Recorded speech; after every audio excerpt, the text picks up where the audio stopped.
sense then. Okay. We're going to let Mr. Peters go first, and then we'll go back. Then I'll go back.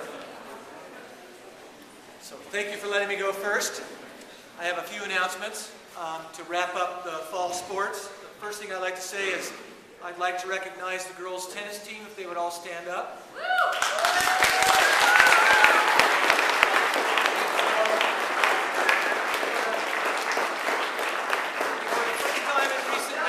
We actually hosted a CCS first-round girls tennis match. Our tennis team narrowly missed winning the league championship this year. They were only one game behind. They split with Catalina and Stevenson, beating both teams. And we played Evergreen Valley, pretty strong program, and we lost 6-1, but we had 2 matches go to tiebreakers. We played well. They were a strong team. I think our team also suffered because with the individual tournament, the team in aggregate couldn't practice for about a week, so they were a little bit rusty. But I'd like to acknowledge all the players for a wonderful season, and then specifically for this particular match, Katie and Claire went to a tiebreaker in a doubles match that was really heroic, and Alyssa Pompan won her singles match against the number 2 Evergreen Valley player in a really stirring 2.5 set because they do a tiebreaker for the third. So I'd like to give them all a large round of applause.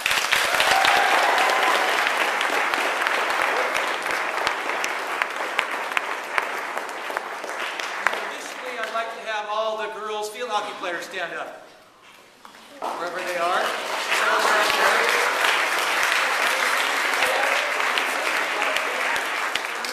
Only 2 seniors, Jerry and Eloise, who did a fantastic job of leadership, but this is a team that plays schools that are 10 times our size on a regular basis. Salinas, Hollister, Christopher all have anywhere from 2,800 to 1,400 students. So we didn't win a lot of games, but they're like the 300. They showed up and did battle over and over again. And as a reward for that, at the league meeting that they had at the end of the year, the York field hockey team in aggregate was voted the Team Sportsmanship Award for the entire league.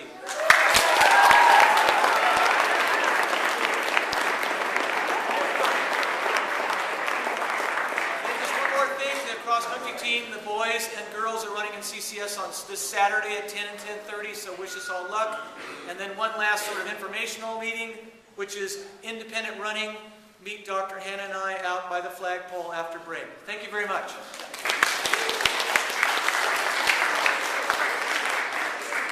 So, Fall State is this weekend. For those of you who are attending Fall State, this is your final warning and final announcement for it. This Saturday, please show up in the senior parking lot by 6:30.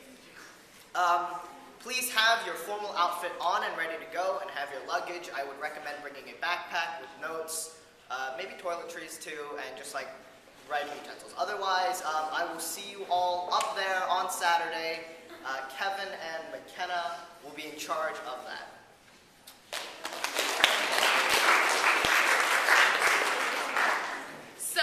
That time of year again, it's time to get started with JETS, the Junior Engineering Technical Society. So, if you don't know what JETS is, it's a club that does a competition in the spring, and it's really fun. So, this year's theme is engineering the tools of innovation. And it's a pretty good mix of physics, chemistry, biology, and statistics. So if you like physics, chemistry, biology, statistics, or donuts, you should come to the meeting, the first meeting, Monday's C Day at lunch in Mr. Johnson's room, and we will discuss when to meet in the future. For example, some of the topics for engineering the tools of innovation are genomics, lenses and telescopes and microscopes, is semiconductor materials, and space exploration. So it's going to be a really cool year.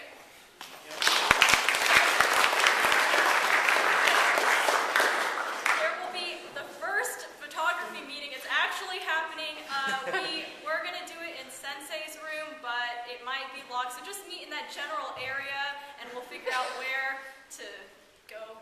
We're just going to talk about ideas and trips we might want to take, so you should come. It's going to be really fun. Thank you. Today, out live. Okay, so on next Tuesday, there's going to be another Futurist Club meeting. and we're going to be having a speaker coming to discuss with us on the future of aviation and the world of drones. Yeah. His name is Dan Wood. He's the captain for Southwest Airlines. If you're interested, meet in the Design Lab at lunch on Tuesday, November 17th.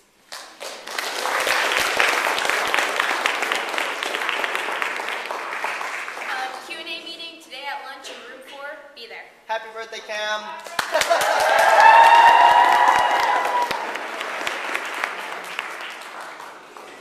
So next Thursday, the coding design class is hosting a breakout game. So meet in the art studio. Yeah, the art gallery. And during lunch next Thursday, basically we're gonna put you in a room and we're not gonna let you out until you solve the puzzle. Woo! Lots of fun. So if you've ever played one online, it's kind of like that. You're figuring out clues to break out. Yeah. And then chess club meeting tomorrow.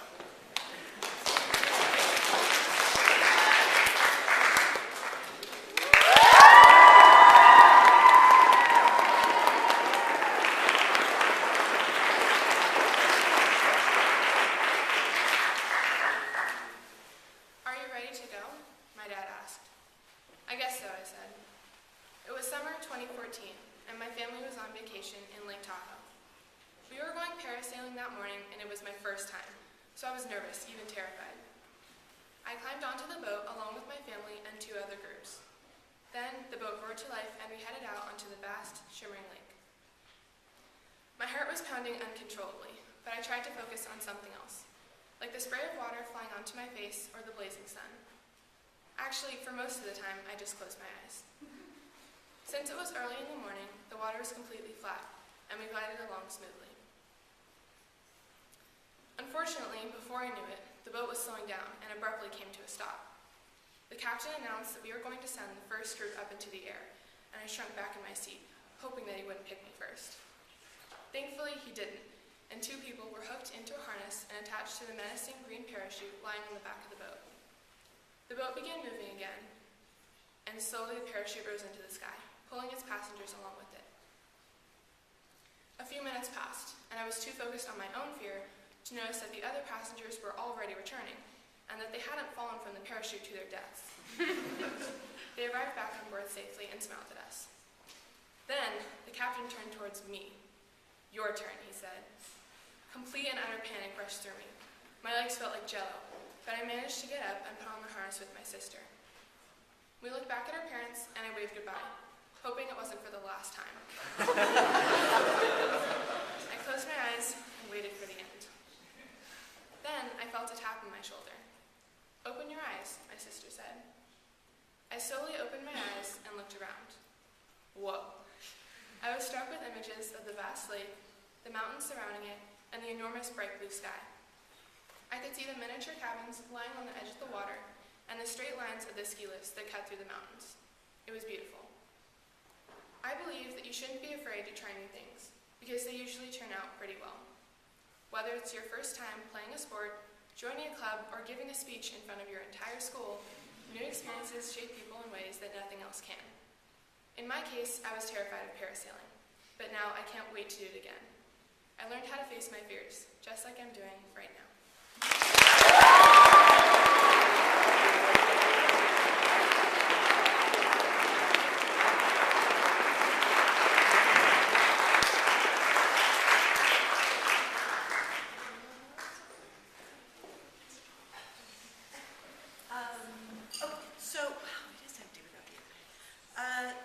For next D-Day on the Path Day, which is Tuesday, I want to just give you a warning, although I'll remind you, we're going to be dividing a little differently.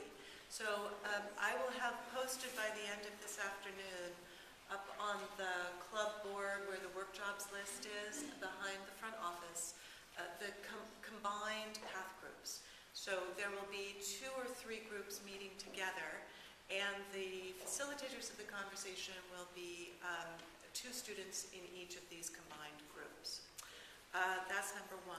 For the following Path Day, which is not until early December, we're going to be hosting an alumna who was here a couple of years ago who gave a presentation to the juniors and seniors. This year she's going to be giving a presentation to the 8th and 9th grade and another one to the 10th through 12th grade. And her topic is about relationships, sex, and sexuality. And she is very interested in getting your questions about any of those topics. So I have a form online under the Dean of Students office page for you to submit anonymously any question that you might want her to address. There were lots of questions last time that she addressed. Really was informative to all the students. The one thing that we kept hearing from all of the students who saw her presentation 2 years ago, was this was absolutely wonderful. She's so funny, but I really wish that I had heard everything she had to say back in 9th grade. So we're making that happen this time so that everybody's going to have a chance to hear what she has to say. But if you ask the questions that you have about any of these topics, healthy relationships, healthy sexuality, healthy sex, then you can help her to craft her presentation in the way that's going to be most helpful and informative to you. So those are the next 2 PATH meetings, a little different from what we've done traditionally. I'll remind you later. Thanks.